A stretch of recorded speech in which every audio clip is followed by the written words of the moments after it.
And the college football rankings seem to dominate the headlines from last night.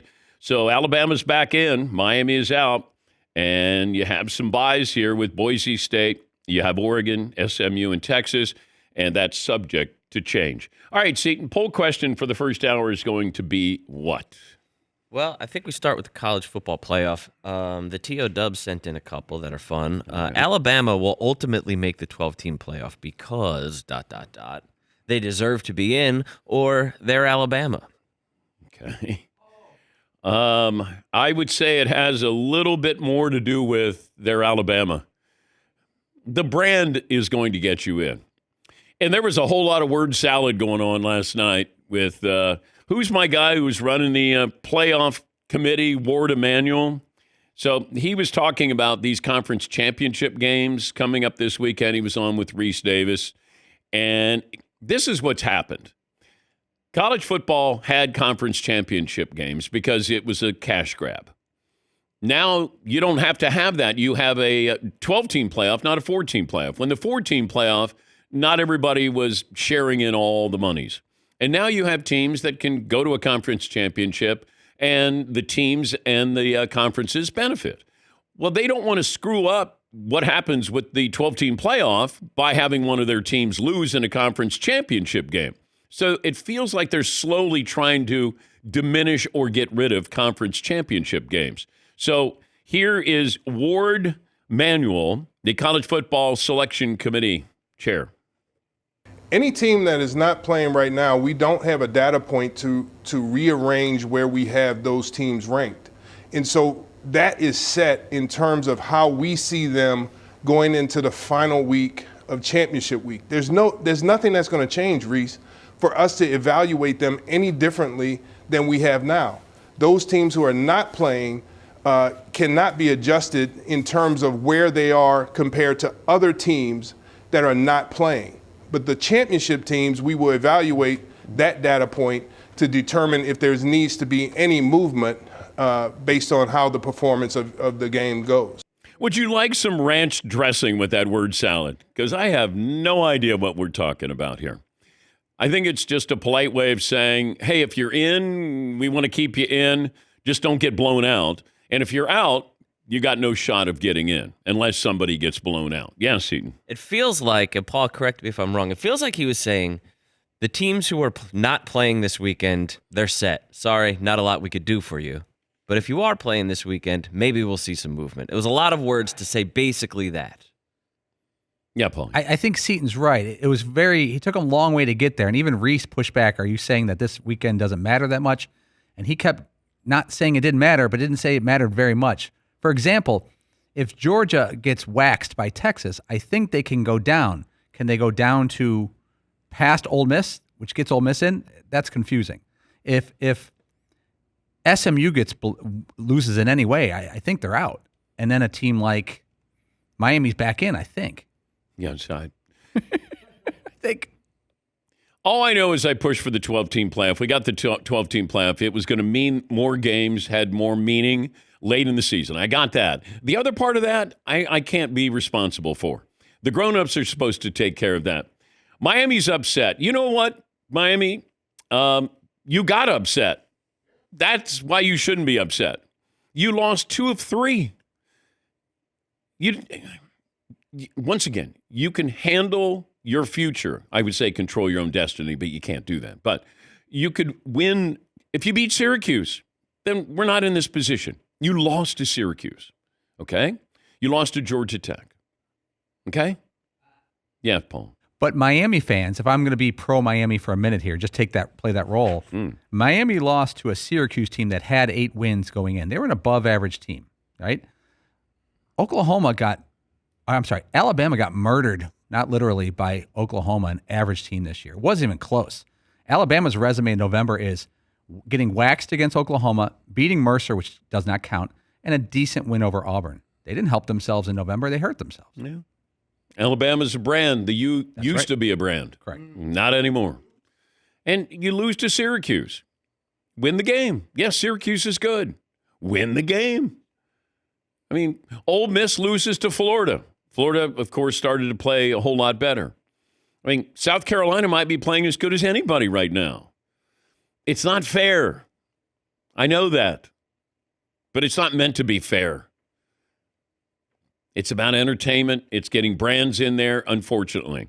But I like that you have Boise State in there, Arizona State's in there, SMU's in there. It's a lot of fun. But if I look at these conferences, SMU wasn't in the ACC last year. Arizona State wasn't in the Big 12 last year.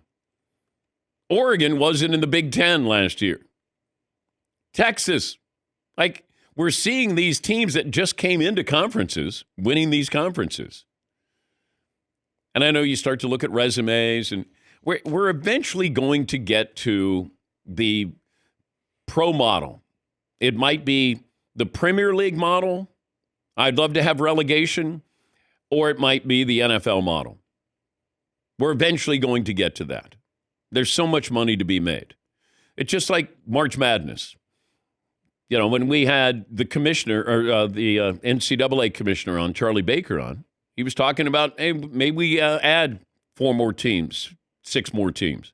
Okay, didn't make headlines. You go to 96, now all of a sudden you're going to get people going, wait a minute, it's going to be watered down. Yes, it is. You might say it's already watered down. But college football went from 2 teams to 4 teams to 12 teams, and I'm already told that we're probably going to 14 teams as early as next year. That's how quickly this is happening. Wait, aren't there contracts in place to yeah. make that They're written in pencil. They can't do that, first of all, okay? There's contracts put in place, so that will never happen. This is the problem when college football people are darn, That's still a sore subject with me, Seton. These insiders came after me. There's contracts. There's the pageantry of the bowl games. And I go, dude, you got a lottery ticket right in front of you. You're holding a lottery ticket. They're going to change college football. What about the pageantry? What about the bowl games? Well, wait a minute. There's contracts. Yeah, I know. What about the contracts? Yeah. You had people who were covering these meetings and missed this story. I'm not even in there, and I was told by an impeccable source on this what they were going to do with the college playoffs, and it proved to be true. And now they're going to go to 14 just because of the math. There's so much money being made here, and you're discussing college football. This is what they want, just so you know. They love that you're discussing college football. There's controversy. People are upset. It's not fair. They want you to talk about their sport. When there were 2 teams playing, maybe you complained about the 3rd team, 4th team didn't make it. The 4-team playoff, maybe it was the 5th team or 6th team. Now you have 12, and now you're talking about maybe 18 schools that can discuss where they should be. Should they get a bye? Should they be in? Why aren't they in? Now we're going to go to 14, and then we're going to go, who knows after that. It's just going to happen. It's trying to stay, in mainstream media, that you discuss this. Like the Heisman race is over. There's no race whatsoever. You want to talk about what's going to happen in college football. Alabama's going to go to Notre Dame right now. Bingo. 2 brands. Can't go wrong with that. You're going to have some weird matchups, but it's going to be great. This is what college football wants. They want you to talk. I mean, March Madness, what are you talking about? The 69th team is going to complain. You're like, so what? Who cares? This, you care. More teams, more schools, more opinions, more conversation, more dialogue. That's what you want. Everybody's dwarfed by the NFL. Baseball has this golden at bat that just came out. Baseball just wants to be talked about. Juan Soto, $600 million. Everybody's fighting for airspace here. That's it. It's what you want. You don't want to get left behind. And college football has done a great job kind of reinventing itself. And it's just getting started. This is going to expand. It's going to go in directions where you go, wait a minute here. What are we doing? In 5 years from now, we're going to look back and go, dang, college football moved at a rapid, not a glacier pace. This is moving fast. And that's what's happening because of the money that's involved. Look at the NFL. Oh, player safety. How about an 18th game? Sure. Oh, we'll have one game in London. Okay, maybe 2 games. How about one in Germany? How about one in Dublin? How about one in Rio? It's all moving fast. Everything's moving fast. WNBA, let's expand. More teams. Everybody wants to have a team now. Caitlin Clark is to the WNBA what Gretzky was to the NHL.